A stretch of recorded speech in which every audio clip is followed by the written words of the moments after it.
Pessoal, meu nome é João, sou estudante do curso de licenciatura em Geografia do IFB e, juntamente com Vinícius, apresentaremos acerca das principais características dos biomas existentes no Brasil, falando um pouco das suas regiões de origem também. Sabe-se que existem 6 biomas no território brasileiro, cada um abrangendo e ocupando faixas específicas do país, sendo eles a Amazônia, Caatinga, Cerrado, Pantanal, Mata Atlântica e os Pampas. O João falará sobre a Caatinga, Mata Atlântica e Amazônia, enquanto eu falarei sobre o Cerrado, Pantanal e Pampas. Para começar, falaremos da Amazônia.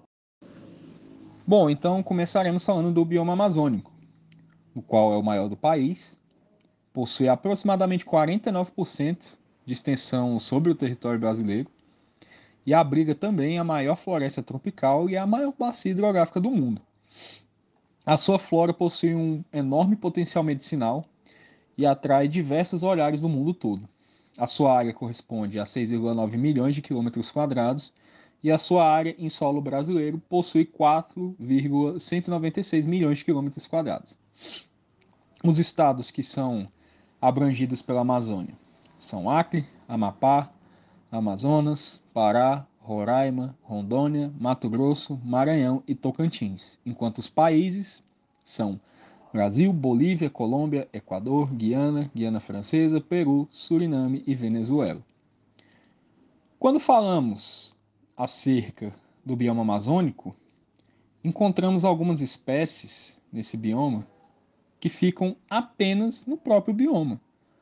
Praticamente 22% das espécies nativas da Amazônia e do mundo se encontram nesse bioma, mostrando uma subjetividade muito grande, porque são praticamente espécies exclusivas desses biomas.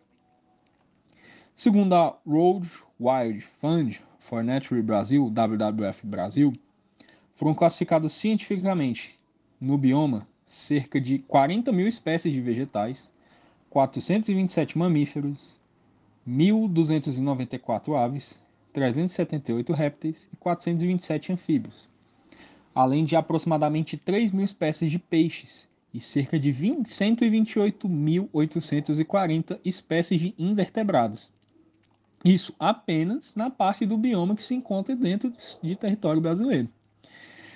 A região amazônica é uma região bastante quente e úmida, e isso se deve à existência das florestas, que por meio da evapotranspiração perdem água para o meio ambiente. O Oceano Atlântico possui uma responsabilidade pertinente em relação a isso, por conta da sua zona de convergência intertropical, que praticamente leva os ventos alísios, que são os ventos responsáveis pela chuva, para essa faixa que se concentra ali na linha do Equador, fazendo com que as chuvas cheguem até a Amazônia de maneira concentrada.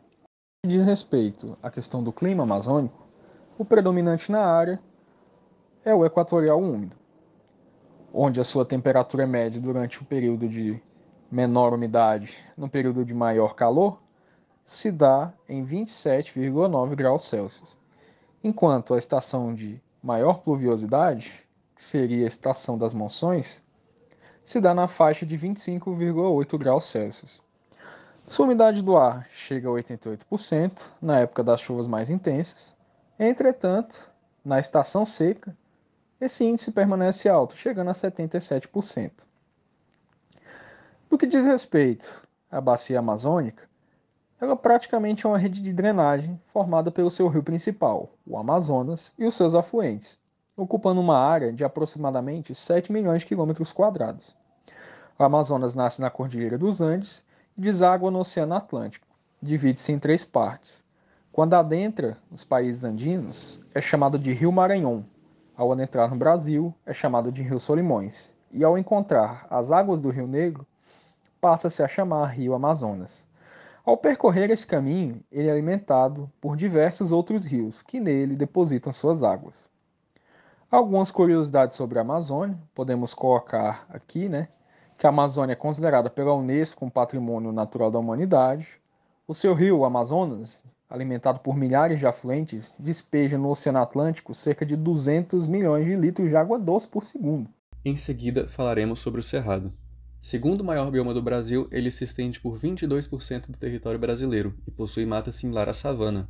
Abrange os estados de Goiás, Mato Grosso do Sul, Tocantins, Minas Gerais, Bahia, Maranhão, Piauí, Rondônia, Paraná, São Paulo e Distrito Federal, e possui alguns encraves no Amapá, Amazonas e Roraima. Uma característica única é que ele é o único bioma na América do Sul a ter tantos contatos biogeográficos.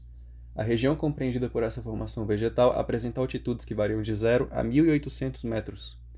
E ela abrange diferentes bacias hidrográficas, como a Bacia do Amazonas, Bacia do Tocantins, Bacia do Paraná, Bacia do São Francisco e Bacia do Parnaíba.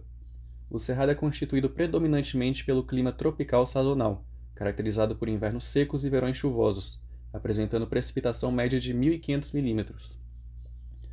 No Cerrado, há 11 principais tipos de vegetação, que estão distribuídos em formações savânicas, florestais e campestres. Os solos, geralmente, possuem cor avermelhada, são porosos e permeáveis, portanto, sofrem intensos processos de lixiviação, a lavagem da camada superficial do solo pelo escoamento de águas superficiais. Contudo, há regiões do Cerrado em que os solos apresentam formações de couraças, que acabam por dificultar a entrada de águas da chuva, impedindo que nessas áreas formem-se vegetações exuberantes e haja o desenvolvimento da agricultura. A perda da biodiversidade no bioma cerrado já é uma realidade. Bastaram apenas 5 décadas para se reduzir o tamanho original desse bioma para 41% do total original, segundo o Ministério do Meio Ambiente. As principais atividades que comprometem a conservação desse bioma estão relacionadas com o extrativismo e a expansão agrícola. Expandir a atividade agrícola requer desmatar áreas, o que vem acontecendo com frequência na região abrangida pelo Cerrado. Agora falaremos um pouco sobre a Caatinga. Agora, falando sobre a Caatinga, entramos em um bioma exclusivamente brasileiro. Se localiza nos estados do Nordeste do Brasil e no extremo norte de Minas Gerais. Seu clima é predominantemente semiárido. A região é marcada por temperaturas elevadas e por pouca chuva.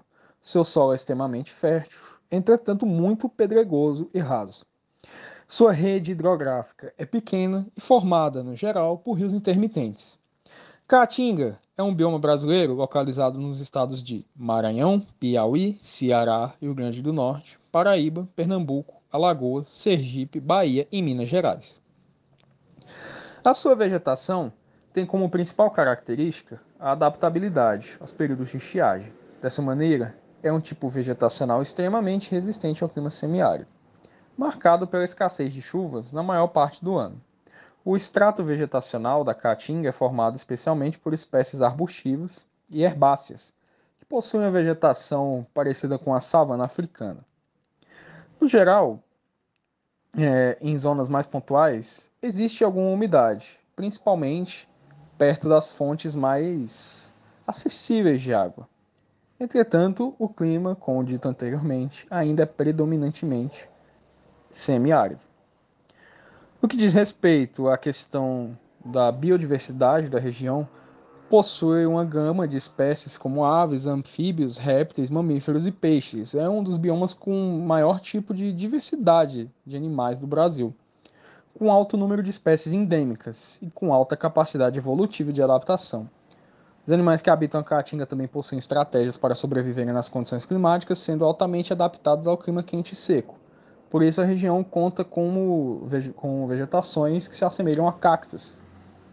Certo, aqueles cactos que vemos durante alguns filmes que existem no deserto, a região da Caatinga possui vegetações parecidas. O bioma carece de políticas de conservação ambiental por não ser tão visado quanto o bioma da floresta amazônica, entretanto possui alguns parques de conservação, que no caso, para exemplificar, são o Parque Nacional da Chapada Diamantina e o Parque Nacional das Cavernas do Peruaçu, em Minas Gerais. A Caatinga possui 2 grandes rios, que é o Rio Parnaíba e o Rio São Francisco, que praticamente conseguem tornar aquela região passível de plantio, de cultivo. Entretanto, o seu curso, a sua gama de rios, a sua estrutura e bacia hidrográfica é pequena e totalmente passiva à questão das condições climáticas. Nesse momento, falaremos sobre o Pantanal. O Pantanal é um dos menores biomas existentes no Brasil. Sua localização está na região centro-oeste, no sul do estado de Mato Grosso e noroeste do estado de Mato Grosso do Sul, além de poder ser encontrado no Paraguai e na Bolívia. Grande parte dos solos pantaneiros são de planícies inundáveis, característica natural da região. Isso é uma dádiva, mas ao mesmo tempo é prejudicial do ponto de vista agrícola, pois com essa inundação, muitas áreas possuem baixa fertilidade, o que leva ao uso de agrotóxicos e insumos químicos, os agroquímicos, para o cultivo de soja e afins. Por ser um bioma com ligações próximas à floresta amazônica e ao cerrado, a paisagem pantaneira é bem diversificada, com árvores de médio e grande porte, típicas da Amazônia, mas também conta com a presença de árvores tortuosas e de baixo e médio porte, muito comuns do cerrado.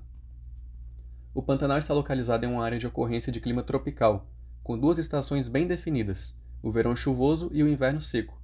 Esse fato é essencial para a atividade turística da região, uma das grandes impulsionadoras da economia local.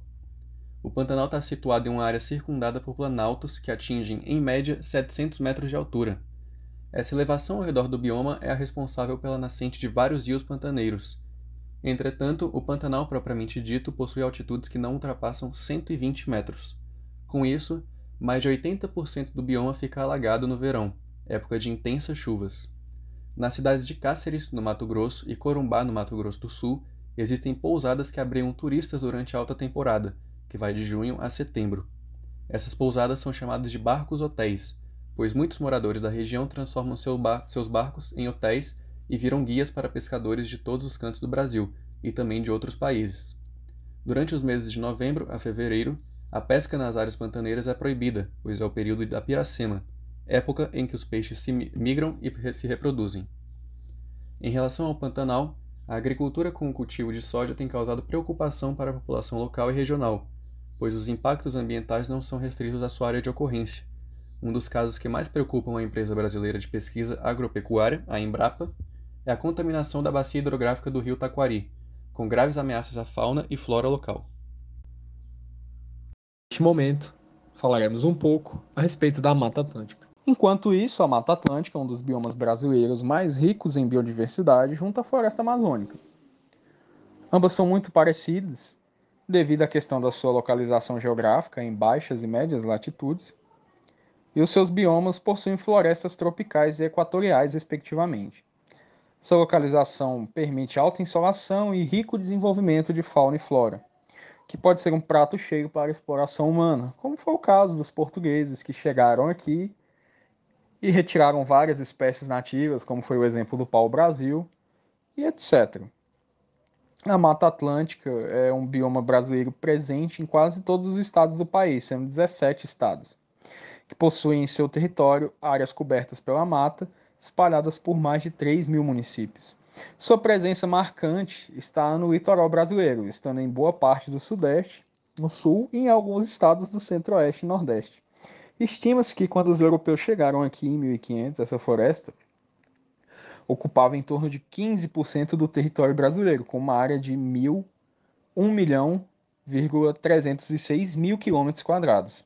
Entretanto, com o passar dos anos e o intenso desmatamento causado pela ação antrópica e pela ocupação do Brasil que se deu pelo litoral, essa área resta com pouco mais de 100 mil km² de sua vegetação original. A Mata Atlântica possui grandes florestas, uma mata estratificada e praticamente absorve a maior parte dos raios solares que são expelidos pelo Sol aqui na Terra. Possui um grande índice de matéria orgânica e as suas vegetações são totalmente biodiversas.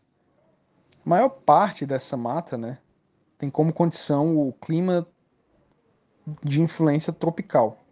Esse clima apresenta verões chuvosos e invernos secos.